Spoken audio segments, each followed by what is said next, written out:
Thursday, March 13th, 2025.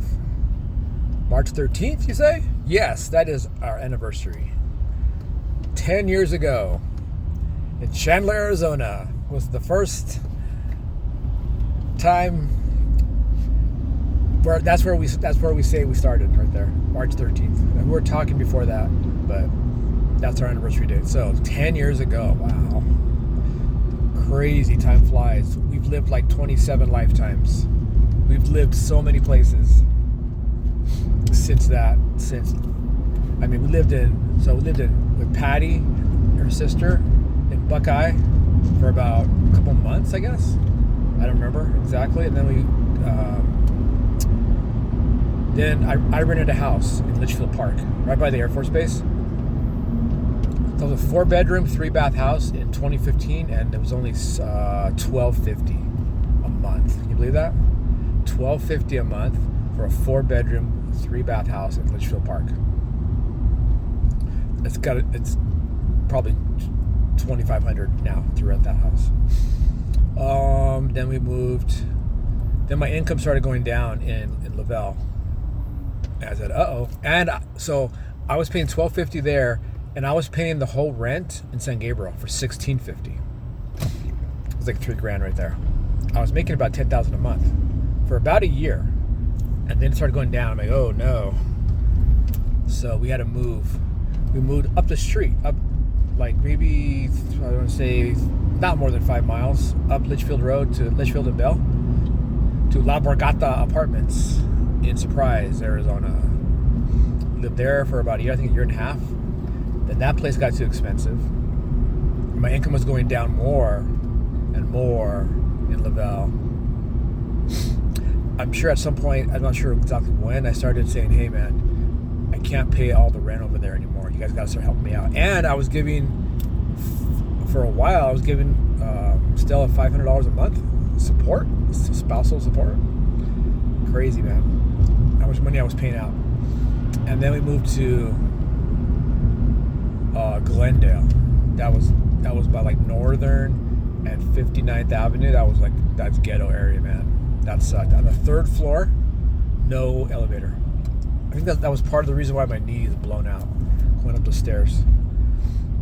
We lived there, hit rock bottom there. Got the car repossessed. Jessica's car got repossessed. I should have already been doing Uber and Lyft back then. Messed up, man. I should have been doing that in La Borgata. That's when they were paying pretty good. So Glendale, and we ended up, and by that time my income was down to like, I want to say $3,000 a month, $3,000 to $4,000 a month. So trying to do 2 bills in 2 different places was not working out. I mean, she should have dumped me right there, actually. When her car got repossessed, and she had to pawn her wedding ring, and crazy, man. So then we actually abandoned that apartment, because then we moved to Phoenix, to right on Cactus at Sierra Vista. Tiny little, less than 500 square feet apartment, 1 bedroom, 1 bath, tiny apartment. It used to be a hotel room. We lived there for I want to say almost 2 years, I think. And then we moved next door to Charleston. On the 3rd floor, we got an elevator at that time with Kitty Cat. We got Kitty Cat when we were at Sierra Vista. We took her over there to Charleston, and poor thing, man, her only time to go outside really was on the balcony. So she lived on the balcony. So we lived there, and then Jessica got the job in Schematics, got stressed out, was drinking like crazy, had to go into rehab.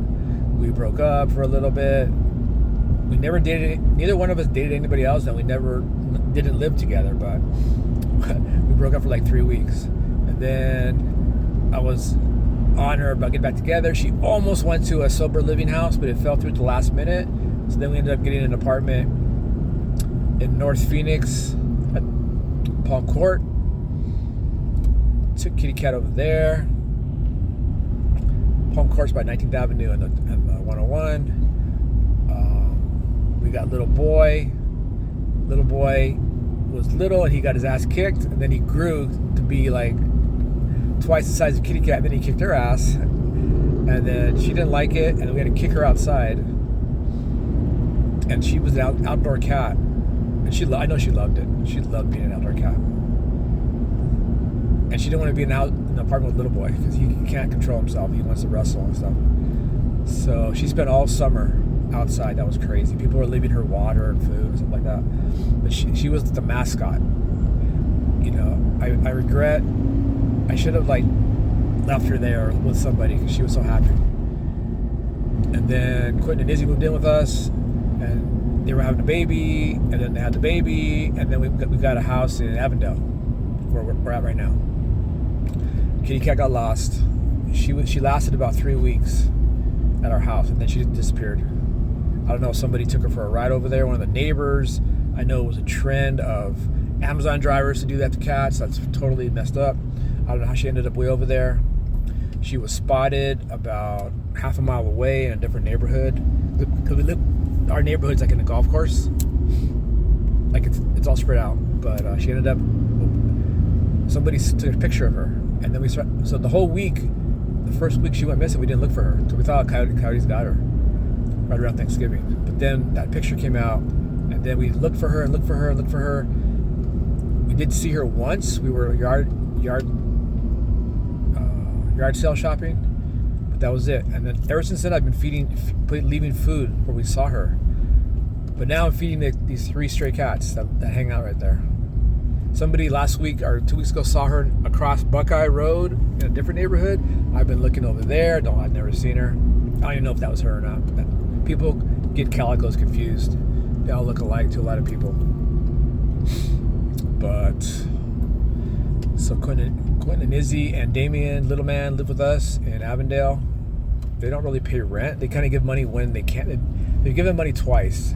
He gave $300 when we moved, and then I think last month he gave $350. So $650 for like 5 months. That's not that much help, but. And we got May the dog, who's a pain in my butt.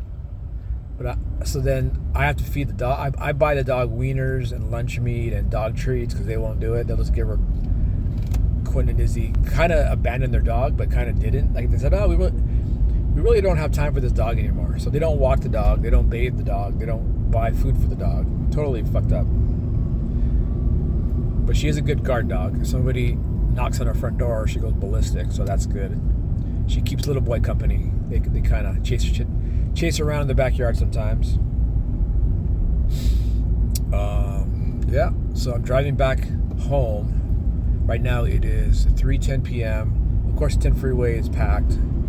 I have to go home and change my clothes. I didn't have a suit bag. Maybe Jessica does. I should have checked with her. I bought a shirt yesterday at Nordstrom Rack. Like a 3-button shirt with a collar. But I didn't have anything to keep it with me right now while I'm working, so it wouldn't get dirty or wrinkled. She might have had something I could have used. I didn't even check. So I got to go home and change my clothes in Avondale, and then drive all the way back and pick up Jessica at 5 o'clock in Desert Ridge at her office, and then we're going to dinner at 5:30 at an Italian restaurant in North Scottsdale for our 10th year anniversary. And we've had a lot of ups and downs. I've been very stagnant financially for ever since I left Lavelle. I can't believe it's going to be. So I left Lavelle in August of 2019. Now it's 2025. So like 5.5 years ago, I've been doing rideshare exclusively. My right leg is not doing well. I've had a limp for like the last 3 years. I need to get out of this car. I can't do this anymore. It's destroying my leg. I think if I stop driving, for a rideshare, it will get better eventually. It might take a while. I don't even know for sure. But that's what it is. That's my update for today, March 13th, 2025, our 10-year anniversary. And I'll talk to you next time.